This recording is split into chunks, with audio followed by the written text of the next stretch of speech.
नमस्कार, समय साक्ष्य देख रहे हैं आप। मैं हूं अमन राजपूत। इस वक्त हमारे साथ मौजूद हैं आर्यन छात्र संगठन के विशेष आमंत्रित सदस्य लवीश सिंगराना जी। चलिए इनसे जो तमाम मुद्दे हैं, उत्तराखंड के जो तमाम मुद्दे हैं, उन पर अभी हम चर्चा करेंगे। सबसे पहले आपका बहुत बहुत स्वागत है मेरे इस कार्यक्रम में। धन्यवाद सर। लवीश जी, 2022 विधानसभा चुनाव काफ़ी नज़दीक है। आर्यन छात्र संगठन किस पार्टी को समर्थन देने वाली है 2022 में? देखिए सर, 2022 का जो विधानसभा चुनाव आने वाला है उसमें युवाओं की बहुत बड़ी भूमिका रहने वाली है। ऐसे हमारा आर्यन छात्र संगठन, हम इसी बात को लेकर 7 दिन पहले सभी जितने हमारे पुराने कार्यकर्ता हो, विशेष आमंत्रित सदस्य, कोर कमेटी के सदस्य, हमारी एक सामूहिक मीटिंग हुई। उसमें 2022 के विधानसभा चुनावों को लेकर हमारी एक कॉमन जो एजेंडा बना है उस पर यह बना है कि छात्र राजनीति से आगे हम मुख्य धारा की राजनीति में कैसे अपनी एंट्री कर सकते हैं, किन मुद्दों पर हम चुनाव लड़ सकते हैं, यदि चुनाव लड़ते हैं तो कौन कौन सी सीटें हमारे लिए उपयुक्त रहेंगी। जो हमारे उत्तराखंड की मूलभूत सुविधा हैं, स्वास्थ्य, शिक्षा, बिजली, सड़क, इन मुद्दों पर हम चुनाव लड़ने वाले हैं। मेन रूप से ये रहेगा कि इस आर्यन छात्र संगठन की स्थापना को लेकर मैं आपको बताना चाहता हूँ कि जिस प्रकार राष्ट्रीय पार्टियों के छात्र संगठन थे वो केवल अपनी पार्टियों के गुणगान करने तक सीमित रहते थे, मूलभूत सुविधाओं को उठाने में वो पीछे हट जाते थे। पर हमारे आर्यन छात्र संगठन की स्थापना इसलिए की गई है ताकि हम छात्रों की समस्या को पुरजोर तरीके से उठा पाएं बिना किसी राजनीतिक दबाव के। तो आपका कहना यह है कि आर्यन छात्र संघ अपनी खुद की पार्टी के रूप में चुनाव लड़ने जा रही है? जी, हम किसी पार्टी को समर्थन नहीं देंगे? किसी पार्टी को हम समर्थन नहीं देने वाले हैं। हमारा संगठन का जो उदय हुआ हो इसी कारण हुआ है कि हम राष्ट्रीय पार्टियों की छात्र विंग न बनके अपना एक स्वतंत्र छात्र संगठन बनाएं और उसी को आगे मुख्य राजनीति में लाने का प्रयास करेंगे। अच्छा, तो देखिए ये भी एक बड़ी न्यूज़ है कि आर्यन छात्र संघ के विशेष आमंत्रित सदस्य ने हमें कह दिया है कि आर्यन छात्र संघ अब सिर्फ छात्र राजनीति ही नहीं बल्कि मुख्य धारा की राजनीति में भी अपने कदम रखने जाएगा। छात्रों की हम बात कर रहे हैं, छात्रों के आप नेता रहे हैं, तो छात्रों से एक और मुद्दा उठता है। इस कोरोना काल में हमने देखा लगातार स्कूल और कॉलेजेस बंद रहे, तो ई शिक्षा जो ऑनलाइन पढ़ाई है इसका काफ़ी उपयोग किया गया। तो आप किस तरीके से देखते हैं, क्या ये ऑनलाइन माध्यम से जो पढ़ाई की गई है या इसको आप सही मानते हैं या ये गलत है? ये तो कोरोना काल ने हमें बहुत अच्छी चीज़ सिखाई है। इसी को हम नया इनोवेशन कह सकते हैं कि हमारे देश और प्रदेश में ई शिक्षा के माध्यम से भी पढ़ाई शुरू हो चुकी है। पर ई शिक्षा में अभी बहुत सुधार किया जाना बाकी है। आज भी हमारे दूर दराज गाँव में 2G नेटवर्क नहीं आ पाता है, तो आप 4G में कहाँ ई शिक्षा, ई एजुकेशन के माध्यम से उनकी ऑनलाइन क्लासेस लेने वाले हो। तो सबसे पहले हमें अपना संचार सुविधाएं अपना सही करना होगा, उसी के माध्यम से हम ई लर्निंग को आगे बढ़ा सकते हैं।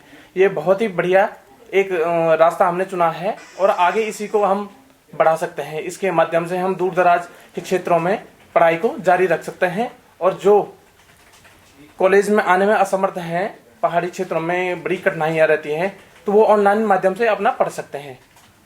लवीश, मैं एक और चीज़ जानना चाह रहा था कि हम पहाड़ों में, अभी आपने नेटवर्किंग की बात की, लेकिन पहाड़ में जो युवा हैं अभी काफ़ी बेरोजगार चल रहे हैं और कोरोना के वक्त भी देखा हमने कितने युवा बेरोजगार चल रहे हैं। तो क्या आपके पास कोई रणनीति है, कुछ सुझाव है कि जो ये बेरोजगार है उनको रोजगार दिया जा सके?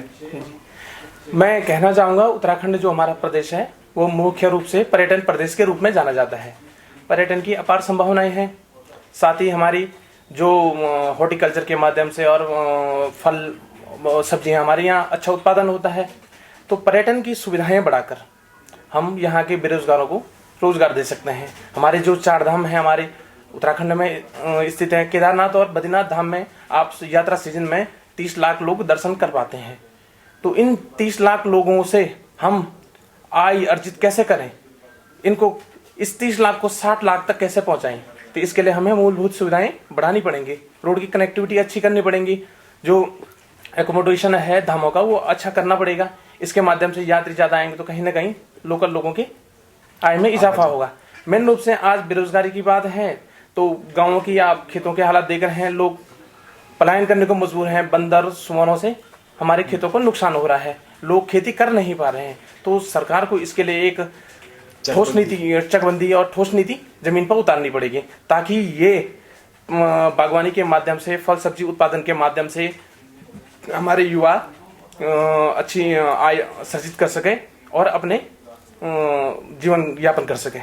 बागबानी की बात की हमने, पहाड़ में जो सुअर और जो अन्य जानवर हैं, जंगली जानवर हैं, वो किसानों के जो खेती है उनको काफ़ी नुकसान पहुंचाते हैं। और किसान का मुद्दा आया तो मैं आपसे ये भी जानना चाहूँगा, जो देश में, देश की राजधानी है उसके बाहर किसान लगातार आंदोलित हैं, किसान आंदोलन कर रहे हैं, इसको आप एक युवा के रूप में किस तरीके से देखते हैं? जो कृषि सुधार कानून लाया गया है, क्या ये सही है या आपके हिसाब से ये इसमें कुछ खामियां हैं? मैं बहुत दुखी हूँ कि हमारे देश के अन्नदाता सड़कों पर हैं और इस ठंड और इस बारिश में भी लगातार अपनी मांगों के लिए संघर्षरत हैं, परंतु सरकार उनकी मांगें मानने को तैयार नहीं है। तो ये निरंकुशता जो सरकार में देखने को मिली है वो बहुत ही दुखनीय है। हमें किसानों की प्रतिनिधियों से बात कर उनकी मांगों को मानना चाहिए। जो इस देश के अन्नदाता हैं, जो हमारा पालनहार हैं, उनकी मांगों को हमें मानना होगा। इस प्रकार से हमें आगे बढ़ना होगा और उनकी मांगों को मान के उनको, जिससे उन्हें और ना सड़कों पर ठंड और बारिश में भीगना पड़े। इसके आप देख रहे होंगे कि इसी किसान आंदोलन के दौरान करीबन हमारे 50 से अधिक किसान की मौत हुई है। तो ये बहुत ही दुखनीय है और सरकार को इस मामले में तुरंत संज्ञान लेके इनकी मांगों को मानना चाहिए और इस किसान आंदोलन को समाप्त करना चाहिए। लवीश, हमने बात की 2022 विधानसभा चुनाव की, तो क्या आप 2022 विधानसभा चुनाव में मैदान में उतरेंगे?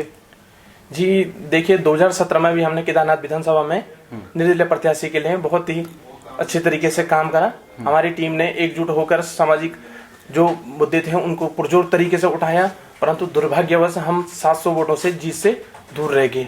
पर इस बार हमारे एक ठोस रणनीति के तहत हम केदारनाथ विधानसभा में फिर से चुनाव लड़ाने वाले हैं और इस बार युवाओं और महिलाओं की प्रमुख भूमिका रहने वाली है।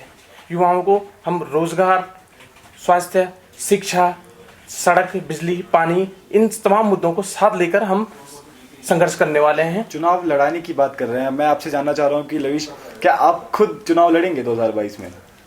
जी अभी तो हम तैयारी कर रहे हैं, देखते हैं आगे क्या होता है। जो पार्टी तय करेगी। अच्छा, तो हमने बात की चुनाव की, और चुनाव से ही एक और सवाल पैदा होता है कि आर्यन ग्रुप, जो आर्यन छात्र संघ है, अब मुख्य धारा की राजनीति में आ रहा है, तो कौन से मुद्दों को लेकर आप 2022 विधानसभा चुनाव में आर्यन छात्र संघ जाने वाली है, आर्यन ग्रुप जाने वाली है? आज आप देख रहे होंगे उत्तराखंड को बने हुए 20 साल हो गए, परंतु आज भी हमारे लोग बिजली, पानी, स्वास्थ्य, शिक्षा जैसे मुद्दों के लिए जूझना पड़ रहा है।